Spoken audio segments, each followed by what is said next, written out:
Podcast about addiction, but more importantly, about recovery. We want to talk about what successful recovery can look like. Brought to you by Steps Recovery Center and the St. George Hilton Garden Inn.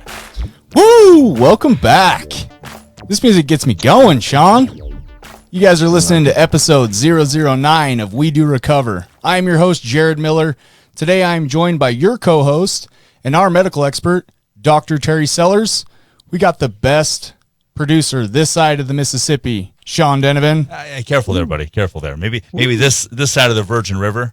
But Mississippi's pushing it, man. I'm the host. I'll decide. And, of course, we have your featured guest for today's special 9/11 tribute, the Navy vet, the Army vet, the proud owner of Beecon Recovery, Tony Poole. This podcast was recorded in sunny St. George, Utah. Episode 009 is brought to you by Steps Recovery Centers, where addiction ends and healing begins. Listen, if your loved one needs help, give them a call. 801-800-8142. Dr. Terry Sellers, can you remember? Yes, can you remember where you were and what was going on 19 years ago on September 11th when you heard that the Twin Towers had been hit? Yeah, well, for sure I do, right? I was in my bedroom getting ready to go to my office. We had this memory is pretty clear to me. We had a little TV mounted, not a tiny TV, but a TV mounted over the entrance from our bedroom into our bathroom, into the master bath. And I remember looking up and seeing smoke coming out of the Twin Towers. And, I remember that quite vividly. Through the TV, right? Like you weren't in New York. Yeah. No. Right through the TV. Yeah, no, I was not in New York. I was in my bedroom in Orem, Utah, getting ready to go deliver a baby. Gotcha. How about you, our featured guest, Tony Poole, man? Thank you for coming. Hey, I'm honored to be here and grateful. Listen, it's very rare that you can find somebody that is perfect for a 9/11 tribute. I mean, you are a Navy vet, Army vet. You've dabbled in some substance abuse yourself, and you have your own story, which we're going to get to. Yeah. So you are a home run for us. Where were you? Wait, before you get to that part, where were you? Can I point out that we had another guest scheduled, and Tony substituted at the last minute. And man, we are so grateful that he was able to come down from Brigham City. I mean, that's a drive, right? Logan. All the way from Brigham City on like last minute notice. And we're glad Tony's here. He's got a wonderful story, first of all, but second of all, just how he jumped in at the last minute and kind of saved us today. So we're grateful for that, Tony. Now to the question that Jared's going to ask you. And just real quick, I want to give a shout out to John Taylor with Hunts for the Brave. He was supposed to come on. He got real sick. He ended up in the hospital. I heard from his wife, possibly had an infection. So my prayers and thoughts are with him. Hope he gets feeling better. Tony Poole. Thanks for. Where were you on September 11th, 19 years ago? I was driving on a business trip from Dallas, Texas to San Antonio, and the phone got lit up. It was on every radio station, and speculating as to what exactly had happened. It was a surreal moment, as it was for I'm sure everybody that we all remember. If you say where was I, everybody knows exactly where they were at that time. So you first heard it on the radio. One of my partners called me. Hey, did you hear? Turn your radio on. Oh wow, and yeah. I did, and I couldn't get a radio station that wasn't talking about it. Obviously. Yeah. Yeah. Sean Donovan, where were you 19 years ago? I was watching HBO, Oh Brother, Where Art Thou? Oh Brother, Where Art Thou? The only television George station Clooney. that had no coverage. Really? I woke up, I've been watching HBO the night before, so I turned on my computer and turned on the TV. So I'm watching George Clooney for about an hour. I'm like, oh, looks like there's the Yahoo homepage says something happened in New York. And then I finished watching the movie. And after an hour, started flipping through the channels, and it was like every other channel had something going on except HBO. So you're like, maybe I should pay attention to this. I mean, it's on every channel. Yeah. You think? Yeah. Something's important happening. I'm not sure. Yeah. 19 years later, we can make a little bit lightheartedness of it. And there's been some amazing things that have happened since then. I think it would be appropriate for all of us to take a moment of silence to remember the 3,000 people, just about 3,000 people that were initially hit when the towers fell. Well, what about the first responders? Oh, great. Those men and women, I mean, they stepped in and they sucked up all that great asbestos, point. and they're still dying to this day. Great point. Yeah. Great point. Yeah. So Great point. do we know ballpark around how many total deaths? Too much. I last time, I don't know, Terry, you might know. Was it close to 5,000 or 6,000 total? It's a ton. Yeah, I'm not sure, but yeah, too much is the absolute correct answer. Yeah. Yeah. For That sure. moment of silence starts now. Thank you guys. We appreciate that. Tony Poole. Yo. All right, buddy. Listen, first, tell us a little bit about yourself, where you're from, family, a little bit of background. Born in Southern California, raised in the Panhandle of Texas. You know, we're talking about addiction. You know, my father was, you know, an alcoholic. Oh, really? Yeah, yeah. And so I lived that life. You know, decided at the age of 17, I'm going to, you know, get the heck out of here. You know, Right. I joined the Navy. Okay. My mom had to sign a waiver to let me do it at the age of 17. And, you know, did some time in the Navy, was a mechanic. Did you know pretty early on that you wanted to go the military route? Like, was there something missing in your home life that maybe attracted you to that? Or was it just, I want to get out of where I'm living? Tell us a little bit about the why behind the military. I want to go. Okay. I want to go. Elaborate. I want to go and see the world. Okay. You know, I couldn't afford to get on a plane and go see the world that way, so I decided to do it on the Navy's dime. And, you know, learned a lot at the age of 17 with these salty dogs out there. Learned a lot about life the hard way. And back then, the Navy was different than it is now. You didn't do certain things. You didn't mouth off. You did what you were told, and you did it with the right attitude, or you were told quickly and learned quickly that you don't do it this way. So, you know, Very disciplined. well, you're supposed to be. Yeah, very strict. But Sounds like. I had come out of a really volatile childhood, and so, you know, I was going out drinking with the guys.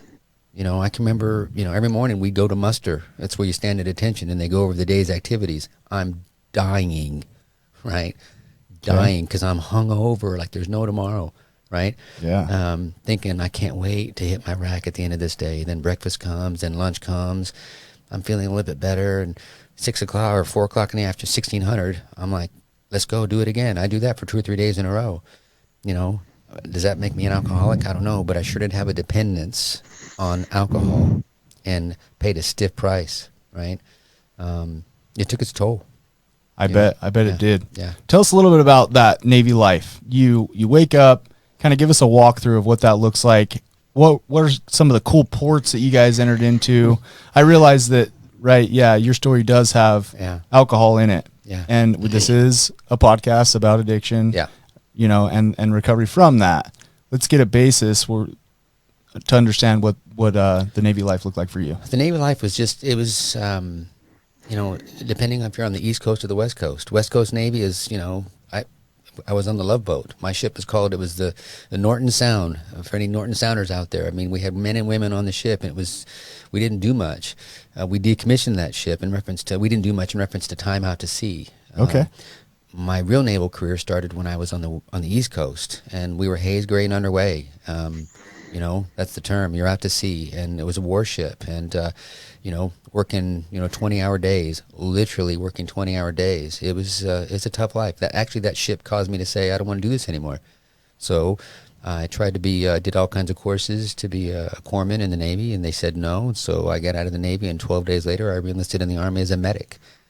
And Gotcha. yeah, the Army was much better than the Navy. Much better. So maybe that had a little bit to do Wow. with the drinking, right? If I'm working 20 hours a day, miserable, not really loving what I'm doing, Yeah. tell us a little bit about behind that. Where did that come from? What, the urge to drink? Yeah, because we've all talked about it, and I think we're all in agreement that substance abuse is the end product of some type of mental health. Oh, I was definitely. illness. Oh, dude, listen, I was running. I was. I was running from me. For some strange reason, I felt responsible for the, not so wonderful life I had as a child, right? I was running. And in a large part, that's probably why I joined the military. But then there's a large part of me, I love serving. I love, making those around me feel good, wanting people to be happy. But what I had missed, and what I missed pretty much for the better part of my adult life, is making me happy, and that was the key, And so, the drinking in the Navy, I don't know if it was pretty much a product of not like in the Navy life, but not so much not like in me. Got you. Yeah. Is it a very common thing? I mean, I know I have a buddy that joined the Navy, and he tells me about it. Is it a very common thing when you go to port, everybody gets off, right? The first place they hit is the places where they can, get a wet drink, is what he referred to it as. Is that a common thing? Very. Yeah. Yeah. It's, it's a very common thing. And, I can tell you, I don't remember many nights how I managed to make my way back to the ship. Wow. Yeah. I mean, literally, let me think, how did I get back? And you get little snippets of what you do and don't remember. It's pathetic, actually, but Kind of scary. no, it's very scary. Yeah. Yeah. Yeah. I mean, I could tell you some stories, but I don't think they're probably. Yeah, we try to refrain from the war story and drug journaling. Yeah. Dr. Sellers, let's loop you in. Do you have any questions as far as like his military or his young life? He shared that he went through some violence and stuff. I not really questions per se, but a couple of quick. Oh my gosh, my battery on my computer's running low. Terry Sellers. Just an observation about that's just a part of the lifestyle of the Navy. But if you think about it, it's part of the American lifestyle too, right? I mean, the 4th of July is no longer a celebration of the independence of this country. It's more a time to get together and drink a whole bunch of beer. Man, great point. And Yeah. I mean, that's what our holidays have become, is just excuses to drink beer. I remember in medical school, they invited me to a party, and at this point I wasn't using drugs or drinking or anything. And they invited me to a kegger, right? And so I said, I'm not really all that interested. And what they wanted is a guy to drive them home and get them home safely. But they kept saying, well, it's not all about the beer. And I said, well, if the beer's not there, are you guys going to the party? Well, no. Right? I mean, that's part of America, the American lifestyle. And until we get some handle on that, we're going to continue to have massive problems in this country with addiction. Yeah, great point. I think Tony points out a good point. That's just what everybody did in the Navy. Yeah. Yeah, and you're right. In society, a lot of people do that. Friday rolls around and it's time to get out and get on the town. Yeah. Sadly, though, you can recognize. You already mentioned that you transitioned into the Army. Yeah. And you can recognize it went from, drinking maybe on occasion, maybe when you went to port, a couple nights throughout the week as you're standing in roll call line, to a darker place and a heavier place. Well, in the Army, in the Navy, I was an engine room mechanic. Okay. So, I can remember, I don't know if I'm dropping a hit of acid. Me and everybody in the engine room were all doing acid. Oh, wow. Right? Except for one guy who's in charge of the entire engine room. Not a big deal because, and it was a big deal, but it really wasn't, because I wasn't working with human lives, even though we probably could have wrecked the ship. Who knows? But in the Army, I worked the emergency room. Okay. Okay, now we're dealing with human life. I'm working the emergency room, and we're doing what we can to save lives. I'm going to work drunk. What? On a regular basis? Yeah. Really? Yeah. Okay. Yeah, I mean, what? Right. Then one of the nurses smells alcohol in my breath, and she says, listen, I like you. You're good at this. If I ever smell alcohol in your breath again, you're done. Good for her. Oh yeah, absolutely. Whoa. Oh yeah, but when she pulled me off to the side, and her and I were very good friends. Yeah. And she cared about me, and I cared about her. We were not just coworkers, we were friends. And she said, Tony, you've got people's lives in your hands. You could kill somebody. Yeah. Right? And it was boom. Wow. And I never forgot that conversation. to this day. I know where I was. You remember you said, well, where were you on 9/11? I remember when I was and where I was, and I remember the emotion that went through me, and that's when the shift, that's when it started. Okay, you gotta check yourself, bud, because if you don't, you're gonna kill yourself, or more importantly, you might kill someone else, and that's what it did. I'm in the service world, right? Yeah. And that's a complete opposite of what I'm here for. Yeah, and good for that nurse to be able to recognize that. And I always say, like, look, if you're working with somebody, if you have a loved one, somebody that you're close to, Yeah. and you recognize that they have a problem, right? If you were walking along and you saw somebody sinking in quicksand, you wouldn't just be like, well, good luck with Have that. a nice day. You know what I mean? Yeah. Throw them a lifeline, pull them aside like she did to you, and let them know, hey, there's a better way to live this life. Yeah. You don't have to do this anymore. You don't have to come to work loaded, working in an emergency room where you could directly impact people's lives. Well, you hit on a real powerful point. And, I was guilty of this, and all of us are.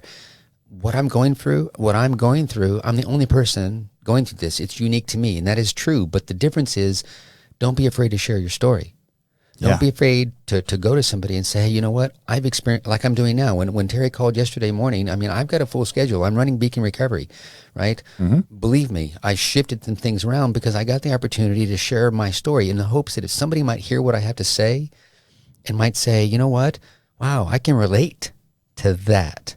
Right? Absolutely. And if by sharing my story, I can influence someone in some way to make a different choice. That way they can have different outcomes, because that's what this is about. Choices and outcomes. If I'm happy with my outcomes, I continue to make those choices. If I want a different outcome, I have to make different choices. And that's the difference between addiction, in my opinion, and non-addiction, right? Because I don't believe people stay addicted. I don't. I think we can get over those addictions, and therefore they're not addictions. They're in our past. Right. That's just me personally. Yeah. Yeah, no, where's the wind? It's windy in this studio, Sean. Oh, that's just Mr. Sellers breathing very heavily into his new microphone. Okay. Nice. You're feeling that mic, Dr. Sellers, aren't you? Podcast is going to cost you $2 a minute. Sorry, hey, I briefly disconnected because right as I went to plug my power cable in, it shut off, like right as I was plugging it in. So I'm back. Terry, we missed you. I'll try to stop. We're glad you're back, Terry. So, yeah, I love that. Yeah. I love that. That's awesome. And really, the reason why we do this podcast the way we do it, part one, we've kind of shifted. So come on, let the listeners relate to you. If there's somebody out there that's struggling with the disease of addiction, and we know alcohol is one of those, right? Absolutely. Then you can listen to Tony Poole's story, identify with it, and then in part two, we transition into what did your recovery look like, and what does your life today look like, to really bring that hope, to really drive home the name of the podcast. We do recover, and bring some good examples of some people that have some time, and we're going to get some people on here that are new in recovery too, to talk about things that they're going through. And the biggest reason is to help people, give them hope and let them relate and give them some motivation to keep there's the moving word right forward. there, brother. Hope. Yeah. That, oh my gosh. I love hope. H, hold, O, on, P, pain, E, ends. Dude. Hold on, pain, ends. I love that. Right? Yeah. I got a t-shirt that I made that says that. Yeah, I want one. Yeah, but that is such a hope. Without hope, we are nothing. We are nothing. If I don't have hope and a better tomorrow, and there is a better tomorrow, there is. Yeah. Right. Each day is better than the last. Right. Yeah. There's a hope. Absolutely. So, yeah. Tell us a little bit about what's going on up in northern Utah, your neck of the woods, because we're down here in southern Utah for you listeners. This podcast is recorded in sunny St. George, Utah, but up in northern Utah, you're like the Logan, Brigham City area. So I live in Logan, and Beecon Recovery is in Brigham City. I had a tree blow over on my house 2 nights ago. Oh, wow. Yeah, the, like 100-mile-an-hour. Oh, it was brutal. I thought I was going to be like Dorothy and Wizard of Oz. I thought my house was going to blow away. I'm surprised you didn't get PTSD from the wind that we just had in the studio, a.k.a. Terry's mic. Stop yourself. Nah. It brought back memories, yourself. yeah. No, but yeah, I mean, it's a little colder up there, right? We were talking about this earlier. St. George is beautiful, but my gosh, you know. I was wondering, do you guys do a lot of community stuff? Like I know down here last week for episode 008, we had on Taz Decker, and I played on his sober softball team. We do a lot of community stuff. In fact, Hooked on Life they're a nonprofit organization that's raising money to help get people into recovery. And up in Cedar City, actually, this Friday and Saturday, they're having a softball tournament to raise money. So those of you down here in Southern Utah, definitely get a part of that, become a part of that. Check them out on their Facebook page, Hooked on Life. Do you guys have any programs up there in Northern Utah or any type of stuff for sober, recovery life? Yeah, well, there's a lot of stuff that's taking place up there. Beecon Recovery is relatively new. So, I opened in January, closed for COVID a couple months after that, and stayed closed for a couple months. So I'm relatively new Beecon Recovery. We are fresh out of the gate, but there's all kinds. There's softball leagues. There's obviously up at Beecon Recovery, we are doing NA and AA meetings out of our facility. Yeah. Which is a great service to the community. So yeah, there's lots of things that take place. I just haven't delved into those yet because I'm, working on, getting things back to normal after COVID. Yeah, that's a great point. And your guys' program that you do is primarily outpatient? Yeah, so there's levels of care. When somebody has an addiction, the first thing we do is we do an assessment, and Terry's involved with that. Terry's my medical director. That's why I'm here. We do an assessment. Based on that assessment, they will either go to, if it's severe, they'll go to detox. Then from there, they go to residential. That's the next level of care. And then from there, they go to PHP and IOP, which is an outpatient, which is what I offer. It's PHP, IOP, and then there's general after that. So people come in, they don't stay the night. They come, they get treatment during the day, and then they go home, Yeah. And then, one of the things that we're doing at Beecon Recovery that is, and Terry, you can jump in on this, it's very rare in my opinion, is we have a lifetime aftercare program. Oh, wow. Each patient that comes to Beecon Recovery, they pick 3 mentors. They pick the mentors. I don't. It's somebody that they know, love, and or trust. When you say they, you're talking about the clients. Yeah, the patient. I don't refer to them as clients. I refer to them as patients. They're, clients seem so, officey. Right? Yeah. Fair enough. I love these folks. That's why I do what I do. But they pick they pick these individuals, and we train those individuals on how to recognize the signs and triggers. That way, if somebody feels like they're going to relapse, I want to catch them before they do. But in the off chance, or oftentimes they do relapse, I don't want to let them go. I want to know where they are. I want to know how to go get them and bring them right back, because they might kill themselves. Oftentimes they do. That's why we're doing this. People are in morgues. And as a medic in the Army, I saw that too often. It was my ER. Yeah. Right? And I watched these people dying in front of me. Right? And it was my responsibility to go to the... Yeah, brother. To go to the waiting room and see the look in these people's faces. Right? The look of hope. We talk about hope. They're hoping that the noise that they were hearing 3 minutes ago has stopped, and it was for a good reason. Yeah. And then watch that reaction. And I always watched like the moth to the flame. I always watched as the family members are told, and I knew it. Oh, right there, because their knees buckle, right? Yeah. And no, that's no bueno, man. And that's why we're doing what we're doing. That's why Terry is such an awesome medical director, because he's lived this life, and you're not going to get anything over on him. He is a bona fide bad, you know what, really. Right. Yep. And so, what was the question? I love that. And that it's perfect. You've transitioned us beautifully into coming up part 2. Join us for part 2. We're going to hear from Terry Poole. We're also going to take Tony Poole. Yeah. Sorry, Terry Sellers is our... Yeah. Wow, I'm on one today. Oh. Also, you brought up a good point, though, Tony. You experienced in the ER a lot of death and a lot of tragedy, and now you're doing something different today about it. For those of you that have family members that are first responders, just like, again, this is 9/11 tribute, give them a call, reach out to them, show them some love, let them know that you appreciate them. I don't think we do enough of that these days, and I'm not trying to get on a soapbox, but of all other days, September 11th is a great day to do that. So thank you guys again so much. Be sure to pick up part 2 of this, where we journey into Tony's life in recovery, the things he's up to today. Thank you. Good to be here. We're glad to have you.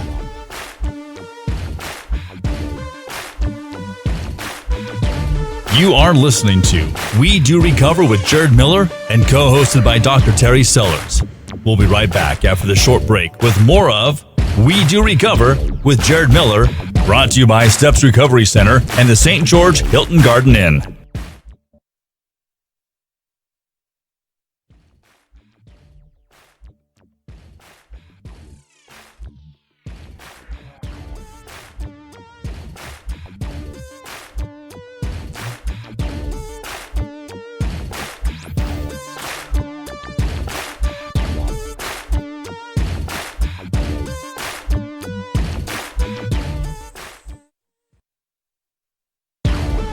We welcome you back to We Do Recover with Jared Miller, co-hosted by Dr. Terry Sellers, brought to you by Steps Recovery Center and the St. George Hilton Garden Inn. And now with part 2 of our podcast, Jared Miller and Dr. Terry Sellers. And welcome back. We are in part 2 of episode 009, We Do Recover. Today we are bringing you a special 9/11 tribute. We have our featured guest here, Tony Poole. He is a Navy vet, an Army vet, and today he's the proud owner of Beecon Recovery. Before we get into his rock bottom, which he shared in part 1, his life in recovery today, and things he's up to, a little bit about Beecon Recovery, we're gonna take a caller. Terry, do you have a question for our featured guest though?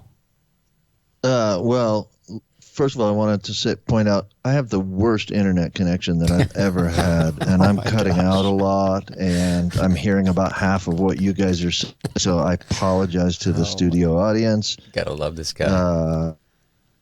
It's like literally I hear about half of what you guys are saying, so I apologize for that. No, I do not have a question for Tony, but yes, I do, but I want to save it until after the question from the caller. Okay. We appreciate the minute-to-minute updates, Dr. Sellers, and thank you for joining us. I know that you are a busy doctor, right? Yeah. You're out making your rounds. You can't be here in studio every week. We love you. We appreciate you being on, buddy. All right, let's get that caller. Thanks. Hi, my name's Isaac. I'm calling from Cottonwood Heights. I'm a veteran of the war in Afghanistan and Iraq. I served in the Airborne 101st. I was a specialist with the Recon Division. I have a question for Dr. Stellers. I've noticed that it seems like a lot of veterans suffer from addiction. Do you have any idea why this would be the case? I'd also like to follow up with a second question. I've heard a little bit about people using things like ketamine and MDA for the treatment of depression and PTSD in veterans. Do you have any experience with that, and what do you think of these forms of treatment? Again, thanks. All right. All right. Well, let me see if I can answer that question. I cut out a bunch of your questions, so I didn't hear it all very well. But I'm going to reiterate what I think I heard. He asked, noted, first of all, that there seems to be a lot of addiction among vets, and why would that be? So, hey, Terry, the answer to that question to me is really quite simple. There's a number of people. Terry, Can you hear me? You're cutting out, buddy. We'll figure out the internet connection. And Tony Poole, you're up to bat. You are the owner of Beecon Recovery. The pressure. And unfortunately, Dr. Sellers isn't able to answer that question. We've got a poor connection. So let's go ahead and just keep trucking forward. Okay. Have you had some experience? And first of all, Isaac, thank you for calling in that question. I love when people reach out. If you guys have a question or a comment, let's get you played on the air. That's 801-410-0676. Tony, what's your take on that? Well, the question I think was, as far as suicide's concerned with veterans and why, and I think the last count, there's 22 of us a day. Oh, wow. We're offing ourselves at the rate of 22 a day. 22 veterans per day are killing themselves every day. Wow. Yeah. And, being a veteran of both, like you've mentioned, the Navy and the Army, different services, different sets of challenges. I can relate because there's many times in the Navy that I thought about it myself. Many times in the Army that I thought about it, because you're under a tremendous amount of pressure. There's so much going on. And, I can remember in the emergency, there's just so much, I'm not going to go into the horrid details, but there's a lot of pressure, pressure to do your job, pressure to be accepted. But, it's just life. Yeah. Right? So, being, we know that there's 22 veterans a day, but there's people all over, not just people that are in the military that are, we talked about the first responders. Yeah. Come on, and so, it's how we cope with our choices. And that's what this is all about. And that's why, Terry does what Terry does. That's why I do what I do, is to come up with different solutions. Everybody thinks that when you look at the drug addiction world, that alcohol and drugs, that's the problem. Right. That's actually not true. Alcohol and drugs are the solution, and that's the problem. In the addict's mind, Yes. let me make sure I'm tracking what you're saying. In the addict's mind, they are dealing with mental health issues such as depression, such as PTSD, such as anxiety, suicidal thoughts. Yep. And you're saying that in their mind, they escape through substance abuse. That's the solution. Yeah. Heavy. I've never heard somebody explain it like that. Thank you. That is the solution. But that's also the problem. But that's the problem. The problem is that that's the solution. Right? Right. And so what we do is we come up with ways through, what we do to give them a different solution. And for me, that solution is none other than prayer. Okay. Your personal experience. That's my, it's every time I've had a problem, whatever that problem, and no big or too small is the problem, it's prayer. Yeah. Right? Let me just stop you real quick. Okay. Listeners, we are going to get that question. Isaac, I want to do you justice by getting your question answered. Next week, we will replay that question and we will have Dr. Sellers address it because you brought up some alternative routes to that, such as PTS, such as, what was it, ketamine? And Ketamine. Oh, by the way, I've done ketamine as far as a treatment for my PTSD. Hey, can you guys hear me at all? Oh, you're back. Much better. Yeah, but not on video. Somehow you guys called me back and it went to my phone rather than my computer. So I'm going to be on Beautiful. my phone, which means you'll hear me, but you won't see me. Which That's is good. We way don't want to better. see you, Terry. Yeah, nobody wants to see Okay. me. But, So, Terry, Isaac asked a great question. Yes, he And did. only you, I was going to save it because I believe where you're a medical expert, I would only want you to answer the alternative Well, thanks. treatment that he's talking about. Go ahead, take it away. Yeah. So first of all, I want to point out the first part of the question, which is why is it that so many vets have addiction issues? There's a lot of the leading experts in the addiction medicine field who believe we're not really, and this goes to Tony's point as well, we're not really treating addiction because the alcohol and the drugs aren't really the problem, they're the solution. We're treating trauma. We're treating chronic stress. We're treating, and when we talk about chronic stress, we're talking about some pretty severe stressors, childhood sexual trauma. We're talking about watching your buddy die next to you in Vietnam or thinking that you're going to step on a landmine and die in Afghanistan. Or, those are the kinds of traumas that we're treating. And so I've gotten a lot of flack this week actually online about being an addiction medicine doctor because all you have to do is send people to AA. Well, that's not what we're doing. We're treating the trauma and the mental health issues as much as we are treating the addiction. So I like Tony's point. It's not that the drugs and alcohol are the problem. They're the solution to the chronic stress that people are having these days.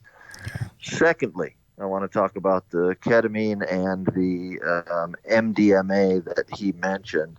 And Tony can speak to this because he's had ketamine, but I've done some ketamine treatments on patients and have had results, like better than I thought they were going to be, for sure. And I've always had this a little bit of a prejudice against using addictive medications to treat addiction. Bingo. Yeah. But again, if you rephrase it, maybe we're not treating addiction with ketamine. We're treating PTSD with ketamine. And so I have not used MDMA I haven't used it in patients or in my personal life. But so I don't have any real experience with that, but I know some people are getting results with it, and I have had pretty good results, like really good results with ketamine. Well, so I like the direction those two things are going. And Terry, I told you, there's different ways to get the ketamine, and I've actually, because I suffer from severe PTSD, Right. and my gosh, ketamine, it's a hallucinogenic, and like Terry said, I wasn't too keen on it, but I was toying with bringing it into my facility and using it with my patients. So if I'm gonna, want my patients to go through it, I'm gonna go through it myself, and I did. And it's helped. Oh my gosh, A therapeutic dose has helped. Well, wait. Let me interrupt Tony for a second, because Tony told me a story once that he had slept with I don't remember the kind of gun. It was a pistol of some sort, but a pistol under his pillow every night for some long period of time. And then after ketamine, didn't have to do that. Do I remember that story correctly? Yeah. We were just real quick. Let me explain. We were laughing because we weren't quite sure where you were going to go with that, Terry. It's not something to laugh about, sleeping with a gun. That's a serious issue. Right. Okay. But you looked at me and I looked at you. I'm like, what's he talking about? Where's he going to go? Where's he going with this one? Tony slept with. Yeah, I just wanted to. So let's get back on track. Yeah. Rephrase the question I'll one more tell time, the other Terry. story later. Please rephrase the question one more time. Yeah.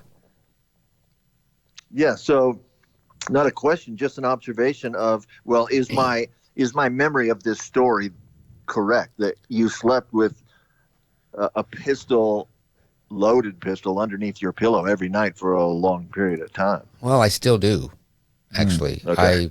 And there's a shotgun next to my bed that's also loaded. I mean, there's no point in having a weapon if it's not going to be loaded. I mean, but These are PTSD responses, right? This isn't because you want to blow somebody away just for the heck of it. No. Or you love No. shooting guns. This is a PTSD thing, right? Yeah, this is nothing. I don't want to shoot anybody. Right. I don't. I mean, my life is about saving lives, not about taking lives. But it's the struggle with PTSD is real. And the alternative treatments that you guys are talking about has helped you. Yeah. Ketamine, I must say I didn't, Terry does it mostly. I think if I'm not mistaken, Terry, you do it mostly with naso. Is that correct? Correct. Yeah. I did the injections, and there's different ways you can do the injections. You can do it intravenously, or you can do it IM, which is a shot. I decided to go full board and go with the shot. Didn't enjoy what I was experiencing when I was experiencing it under the influence, but the next day I was a different person. And I just want to clarify real quick. There's a whole pharmaceutical industry of anti-depression medications.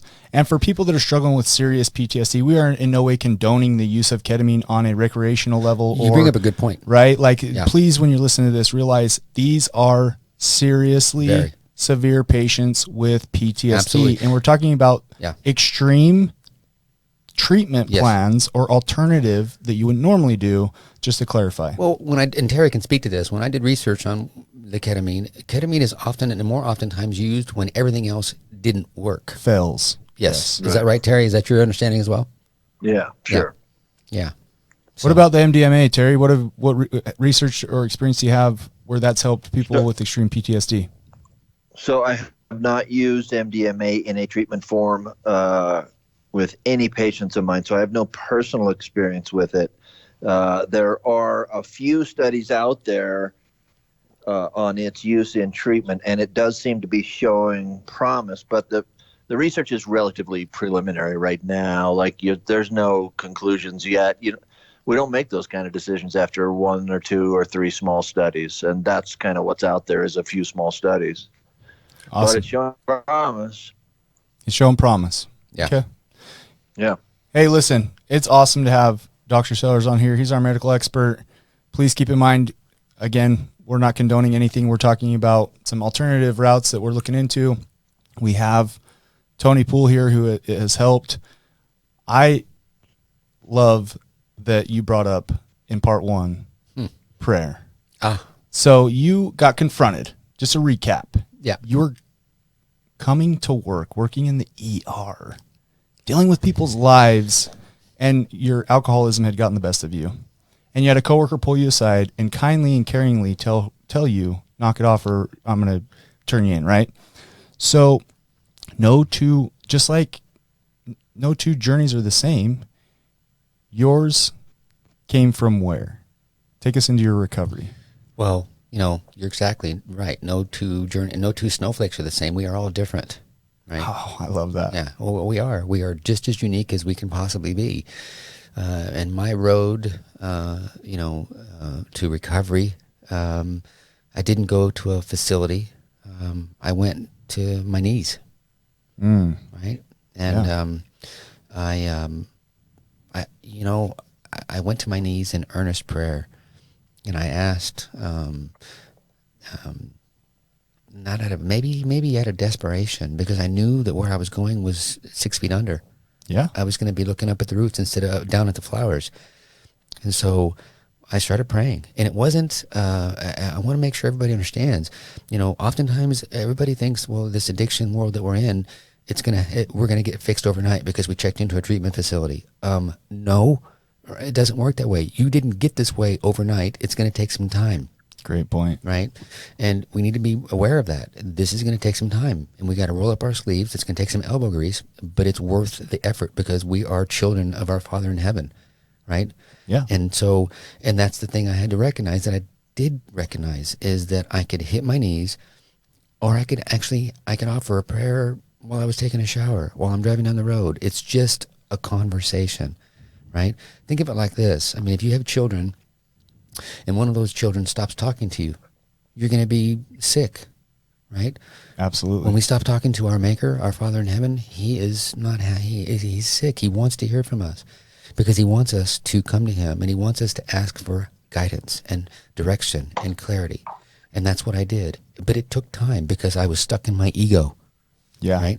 I was stuck in me. I was stuck in the world. And sometimes I still am. But when I do get to that point, I can hit my knees, and he's always there to hear me.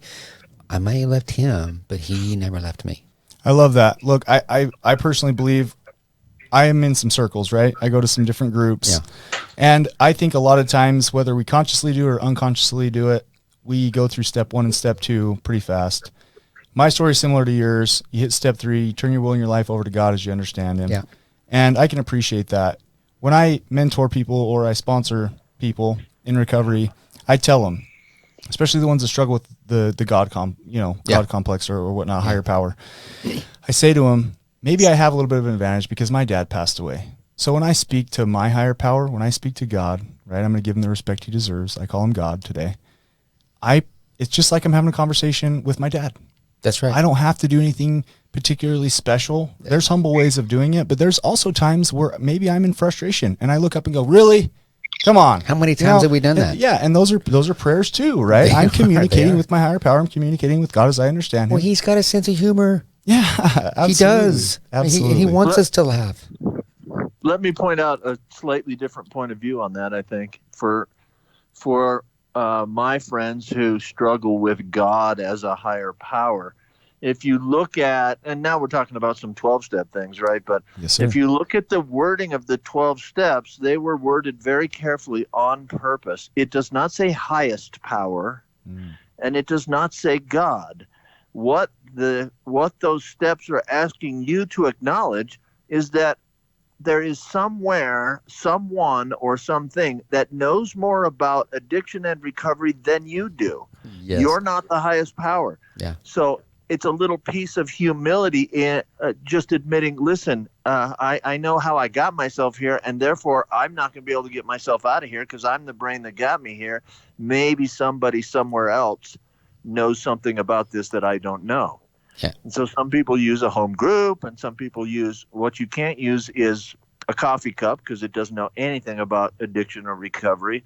But you can use another human being, a sponsor. You can use your definition of God. It just has to be something that knows more about it than you do. That's exactly right. And we oftentimes, for me, I did it my way for a long time. Yeah. It wasn't until I started doing it his way that things changed. And let's talk about that. I love that. You told us about the rock bottom. You contemplated, you realized you needed help. Yeah.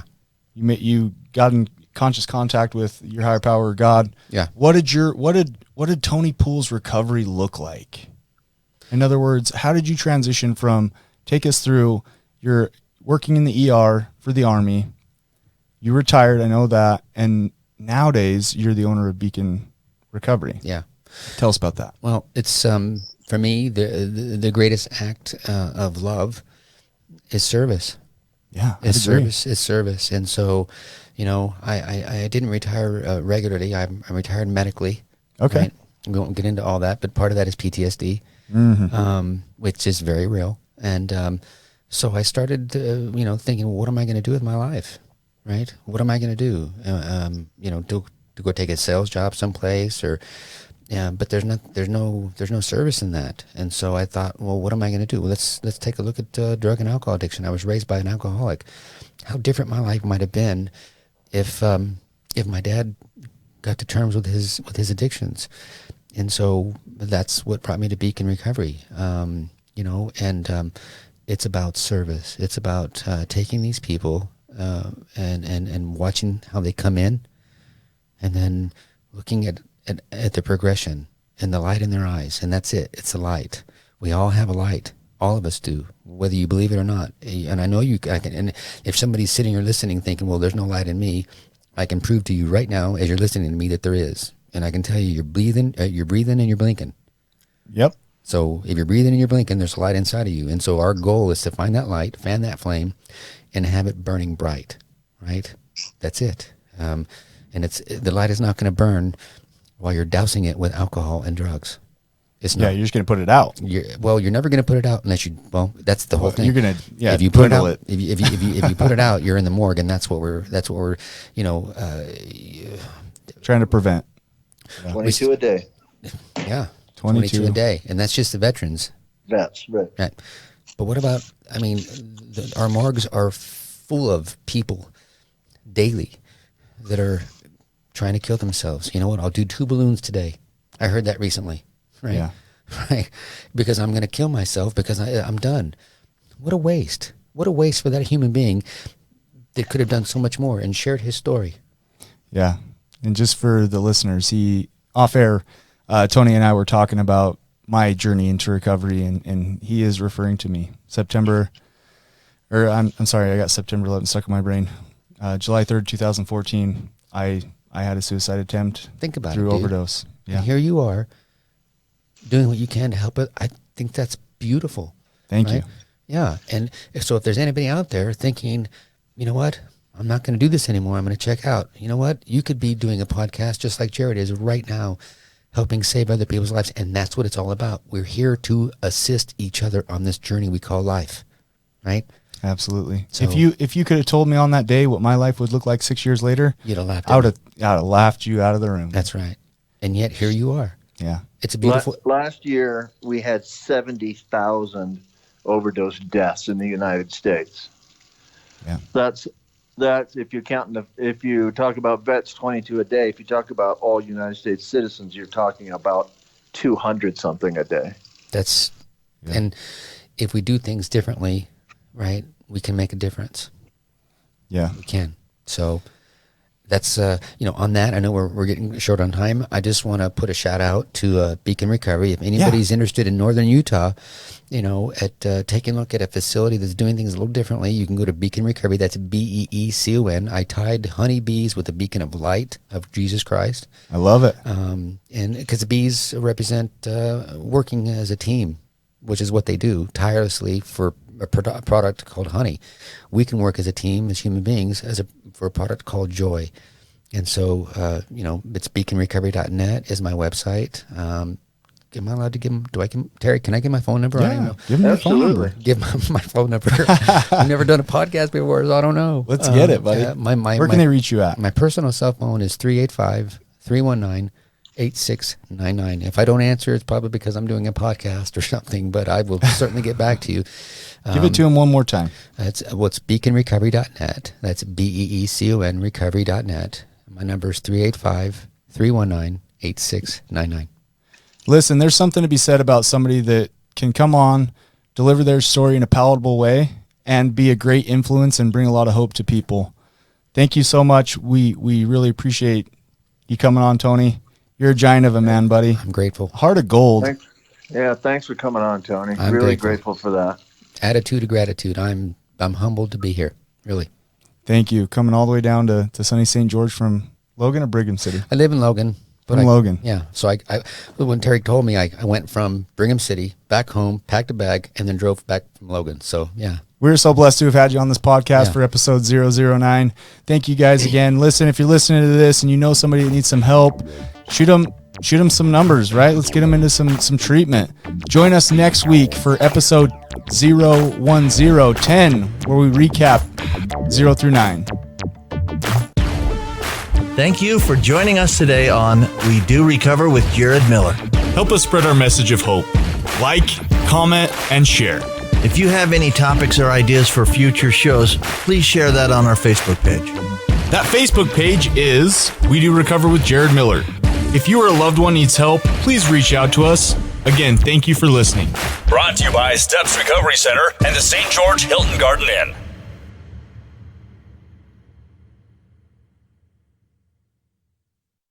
This has been a production from a podcast studio.